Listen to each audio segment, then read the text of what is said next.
अस्सलामुअलैकुम and welcome class. मैं हूं आपका टीचर सैयद वक्त। कर रहे हैं 2.10 सेकंड ईयर मैथमेटिक्स और क्वेश्चन नंबर 8 करने लगे हैं।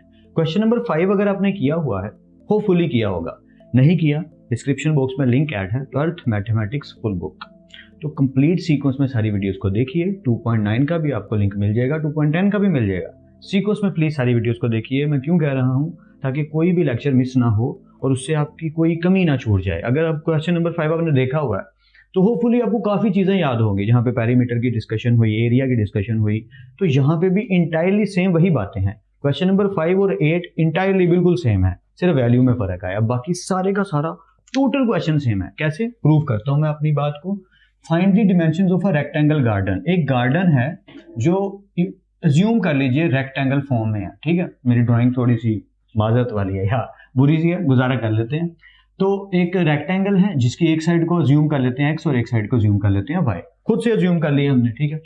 और भाई साहब ने फरमाया क्या, फाइंड द डायमेंशन, उसकी डायमेंशन फाइंड करनी है, यानी चारों साइड्स को पता करना क्या है। Of a rectangle garden having perimeter 80 metres. तो पेरीमीटर का आपको पता है कि हमें पेरीमीटर का फॉर्मूला क्या होता है हमारे पास, कि हमने ऐड करना होता है। अगर ये साइड x है तो ये वाली साइड भी x होगी, ये साइड y है तो ये वाली साइड भी y होगी। अगर चारों साइड्स को मैं ऐड कर दूं तो वो पेरीमीटर बनता है, यानी कि x को ऐड कर दूं y में और फिर उस x को ऐड कर दूं अगले y में। तो चारों साइड को अगर हम ऐड कर दें तो जो एरिया बनता है उसे क्या कहते हैं, पेरीमीटर। जो कि उसने हमें गिवन दे दिया क्या है, 80 मीटर्स। तो ऐसे समझ लीजिए कि अगर हम p की वैल्यू को पुट कर देते हैं तो हमारा काम होना शुरू हो जाएगा। Perimeter is 80 metres. तो कंटिन्यू करते हैं। फॉर एग्जाम्पल हम ऐसे समझ लेते हैं, आगे फिर आगे मूव करते हैं। p की जगह हमने 80 पुट कर दिया और इधर सोल्यूशन शुरू कर दिया सॉल्व करना।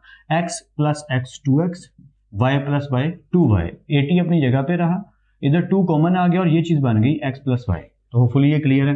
2 इज मल्टीप्लाइंग हियर, तो इधर आके क्या हो जाएगा, डिवाइड हो जाएगा और इधर बचेगा x प्लस y। कट गया तो इधर वैल्यू बची 40 x प्लस y। अब इसमें से फॉर एग्जाम्पल मैं y निकालना चाहता हूँ, ठीक है। सो y अपनी जगह पे रहा, ये 40 भी अपनी जगह पे है, प्लस x उधर आके हो जाएगा माइनस x, और ये मैंने y की वैल्यू निकाल ली। आगे वाला प्रोसेस बड़ा ही सिंपल और ईजी है। क्या, बस एरिया के तरीकों से शुरू हो जाना है। हमें पता है कि एरिया ऑफ रेक्टेंगल फाइंड करने के लिए क्या होता है, लेंथ मल्टीप्लाई विड्थ। तो बस उसकी वैल्यू पुट कर दीजिए, जो कि इस सिचुएशन में क्या है, x और y है। मल्टीप्लाई करेंगे तो xy ही आएगा। चलिए फॉर्मेलिटी पूरी करने के लिए इसको ऐसे भी लिख लेते हैं, x इंटू वाई, ठीक है। Area is equal to x into Y, का मतलब y मल्टीप्लाई हो रहा है तो y की वैल्यू को पुट कर देता हूँ मैं। y की वैल्यू है 40 माइनस एक्स, तो बस इधर पुट कर दीजिए 40 माइनस एक्स। तो a becomes 40x minus x का स्क्वायर। लीजिए बस क्वेश्चन बन गया और अब आगे करना आसान, बिल्कुल केक वॉक हो गई, बहुत इजी हो गया। क्यों, बस इसको टेक करना है और वो सारे का सारा प्रोसेस इसके ऊपर अप्लाई कर देना है। First derivative, second derivative. तो मैं शुरू हो जाता हूँ now. For first derivative T differentiate with respect to X, तो 40x का डेरिवेटिव आ गया 40 माइनस, और एक्स स्क्वायर का डेरिवेटिव क्या आ गया 2x। सेकंड डेरिवेटिव चाहिए, वो भी इधर ही फाइंड कर लेते हैं जी।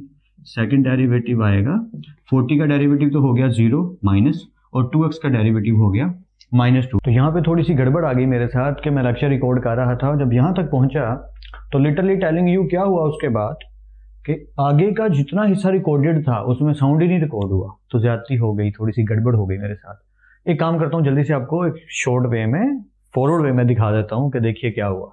तो आपको दिख जाएगा कि वीडियो तो रिकॉर्ड हुई लेकिन ऑडियो रिकॉर्ड नहीं हुई।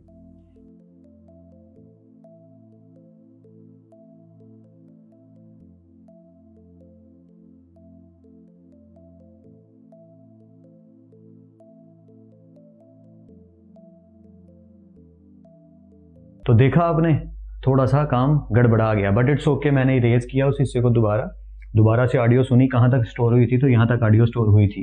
तो नो प्रॉब्लम, घर की खेती है, फिर उगा लेंगे, खुद से दोबारा कर लेते हैं, नो प्रॉब्लम एट ऑल। तो मैंने दोबारा रीराइट किया इसको, नीट किया, क्योंकि मुझे बाद में पता चला कि यहाँ तक ही रिकॉर्डेड था, तो मैंने यहाँ तक नोट कर लिया। आगे चलते हैं। हम यहाँ तक पहुंचे हैं, फर्स्ट डेरिवेटिव और सेकंड डेरिवेटिव हमने निकाल लिया। अब हमें स्टेशनरी पॉइंट की जरूरत है, तो यहाँ पे प्यार से लिख देते हैं for stationery point, no problem at all. तो स्टेशनरी पॉइंट के लिए क्या किया करते हैं हम, कि जो फर्स्ट डेरिवेटिव होता है उसको इक्वल ले लेते हैं किसके, 0 के। तो ले लेते हैं, नो प्रॉब्लम एट ऑल। हमारे पास वैल्यू है 40 माइनस 2x। 40 माइनस 2x को किसके इक्वल ले लिया जी, 0 के। स्टेशनरी पॉइंट ऐसे ही निकाला जाता है ना, x। ओके, तो 40 as it is, minus 2x उधर आगे हो गया प्लस 2x। 2 इस मल्टीप्लाई हो रहा है ना x के साथ, इस x के साथ, तो इधर आगे हो जाएगा डिवाइड। तो x का फाइनल आंसर क्या आया, 220 तो लीजिए x का तो आंसर आ गया। अब हमें क्या करना है, इसको सेकंड डेरिवेटिव में पुट करना है, जिससे पता लगेगा कि हमारा जो फंक्शन है वो मैक्सिमम है कि मिनिमम। वैसे तो वो सामने ही लिखा हुआ है, लेकिन फॉर्मेलिटी तो पूरी करनी पड़ेगी। So put x is equal to 20 in second derivative of this question. तो सेकंड डेरिवेटिव ये है 2 square a over dx square, और आंसर है -2। अब क्योंकि x है ही नहीं तो पुट कैसे करेंगे, नहीं कर सकते यहाँ। So this is lesser than 0, सो हम लिखेंगे सो एरिया वर्ड यूज हो रहा है तो हम यहाँ पे एरिया यूज कर लेते हैं। एरिया इज मैक्सिमम, ठीक है, area is maximum at x is equal to 2। लीजिए क्वेश्चन हम यहाँ तक पहुंच के ले गए, तो आंसर भी आ गया। नहीं, अभी एक चीज रहती है, वो क्या, अगर आपको याद हो तो हमें पेरीमीटर में x और y की बात की थी, तो हमें x और y फाइंड करने हैं, लेंथ और विड्थ फाइंड करनी है। The length of perimeter rectangle, sorry, the length of rectangle and width of rectangle. तो अगर हम सिचुएशन के अकॉर्डिंग देखें, तो अगर मैं लेंथ y को कह दूं, फॉर एग्जांपल यहाँ मैंने मेंशन नहीं किया, अगर हम यहाँ ज्यूम कर लें कि इस तरह लाइन लगा के लिख लेते हैं, लेंथ ऑफ रेक्टेंगल, ठीक है, होपफुली आपको ये नजर आ रहा हो, इसको y डिनोट कर देते हैं, और विड्थ ऑफ रेक्टेंगल, होपफुली ये आपको नजर आ रहा हो, इसको x कह देते हैं। तो ठीक है, x का आंसर तो आ चुका, x is equal to 2, as x is equal to 2। Now for किस चीज की रिक्वायरमेंट है, y की रिक्वायरमेंट है जी। So now for y is, y की इक्वेशन हमें गिवन है, अगर हम देखें तो क्या गिवन है y की इक्वेशन, ये 40 माइनस x हमने y निकाल लिया था, तो यहाँ लिख देते हैं 40 माइनस x क्या आया हमारा 20, सॉरी 2 नहीं आया, x 20 है। यहाँ पे अभी गड़बड़ होने लगी थी कि x भाई साहब हमारे हैं 20, तो x को 20 ही लिखेंगे वरना गड़बड़ हो जाएगी। हाँ, this is x is equal to 20।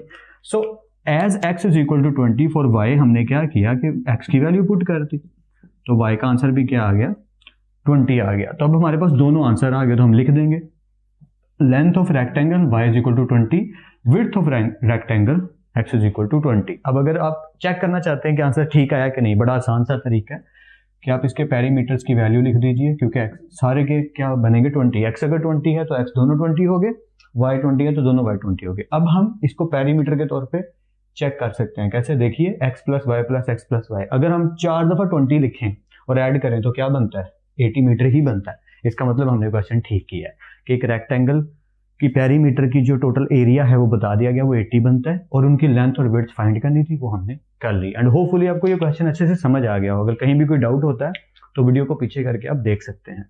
And I hope so I have you well. फिर मिलते हैं नेक्स्ट लेक्चर में, तब तक अपना और अपने घर वालों का बहुत ख्याल रखिएगा, प्रैक्टिस जरूर की लीजिएगा। मैं यही बात कहने लगा था कि कई दफा क्या होता है कि आप इस तरह क्वेश्चन लिखते हैं तो आपको लगता है मुझे आ गया, नहीं आया, आपको प्रैक्टिस की अभी बेहद जरूरत है। तो क्वेश्चन करने के बाद एक दफा जुबानी रजिस्टर पे लिखा, बुक बंद रखी और रजिस्टर बंद रखा जहां पे क्वेश्चन नोट हुआ है, और किसी प्लेन पेज पे, नीट पेज पे जुबानी पूरा क्वेश्चन स्टार्टिंग टू एंडिंग तक करने की कोशिश की। जब आप जुबानी 2 दफा, एक दफा नहीं 2 दफा उसी क्वेश्चन को उसी टाइम 2 दफा अगर कर पाए तो समझिए अब आपको काफी हद तक आ गया।